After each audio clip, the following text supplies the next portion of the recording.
আসসালামু আলাইকুম রহমতুল্লাহ। প্রিয় ষষ্ঠ থেকে নবম শ্রেণীর সুপ্রিয় শিক্ষার্থীরা, আশা করি তোমরা সবাই অনেক ভালো আছো।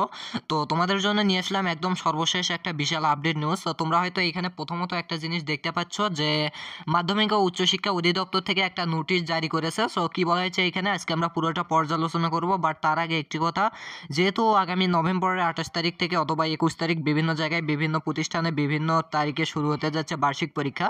সো সেই বার্ষিক পরীক্ষা যদি সাজেশন ক্লাসগুলো পেতে চাও তাহলে অবশ্যই আমাদের চ্যানেলটি সাবস্ক্রাইব করে রাখো। সো চলো শুরু করি আজকের বিষয়ের যে আপডেট নিউজের যে শিরোনামটি। সেখানে বলা হয়েছে যে স্কুলে ভর্তি শিক্ষা প্রতিষ্ঠানের রেজিস্ট্রেশনের সময় বাড়লো। তোমরা হয়তো জানো না এটা। সো তোমাদের রেজিস্ট্রেশন যে তারিখটা ছিল, এর আগে যে আপডেট নিউজ ছিল সেখানে যে তারিখটা ছিল সেটা তারিখটা এখন বেড়ে গিয়েছে। সো সেই নোটিশ কিন্তু উচ্চশিক্ষা অধিদপ্তর থেকে দেওয়া হয়েছে। বাট কি বলা হয়েছে আমরা পুরোটা পর্যালোচনা করি।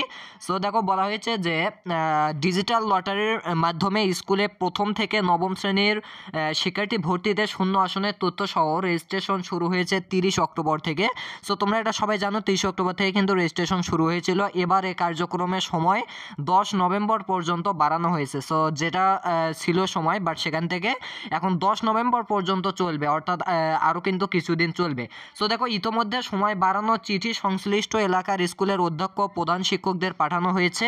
আর এর আগে রেজিস্ট্রেশনের শেষ সময় ছিল 8 নভেম্বর পর্যন্ত। ওকে, সো এর আগে ছিল 8 নভেম্বর। সো 2 দিন কিন্তু বাড়ানো হয়েছে। সো এরপরে দেখো, শুক্রবার প্রকাশিত মাধ্যমিক ও উচ্চশিক্ষা অধিদপ্তর মাউসি এক চিঠিতে এ তথ্য জানা গেছে, অর্থাৎ মাউসি থেকে এ তথ্য জানা গেছে।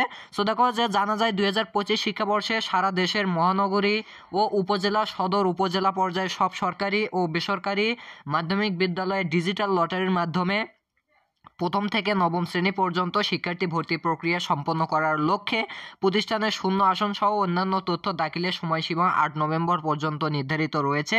কিন্তু নির্ধারিত সময়ের মধ্যে বেশ কিছু প্রতিষ্ঠান রেজিস্ট্রেশনের কার্যক্রম সম্পন্ন করতে না পারায় টেলিটক বা বাংলাদেশ লিমিটেডের আবেদনের প্রেক্ষিতে এই রেজিস্ট্রেশন প্রক্রিয়ার সময়সীমা 10 নভেম্বর পর্যন্ত বর্ধিত করা হয় বা বৃদ্ধি করা হয়। সো 8 নভেম্বরের মধ্যে বিভিন্ন শিক্ষা প্রতিষ্ঠান তাদের আসন সংখ্যা পাঠাতে পারেনি বা টেলিটকের মাধ্যমে। সো এখানে কিন্তু সেজন্যই 10 নভেম্বর পর্যন্ত বৃদ্ধি করা হয়েছে বা বাড়িয়ে দেওয়া হয়েছে।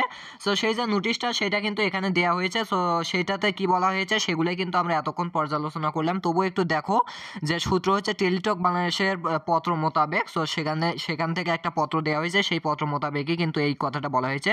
যে এখানে বলা হয়েছে যে মাধ্যমিক বিদ্যালয়ে ডিজিটাল লটারির মাধ্যমে প্রথম শ্রেণীতে নবম শ্রেণী পর্যন্ত শিক্ষার্থী ভর্তি প্রক্রিয়া সম্পন্ন করার লক্ষ্যে প্রতিষ্ঠানের শূন্য আসন সহ অন্যান্য তথ্যাদি দাখিলের সময়সীমা এত ছিল, বাট 10 নভেম্বর পর্যন্ত করা হলো।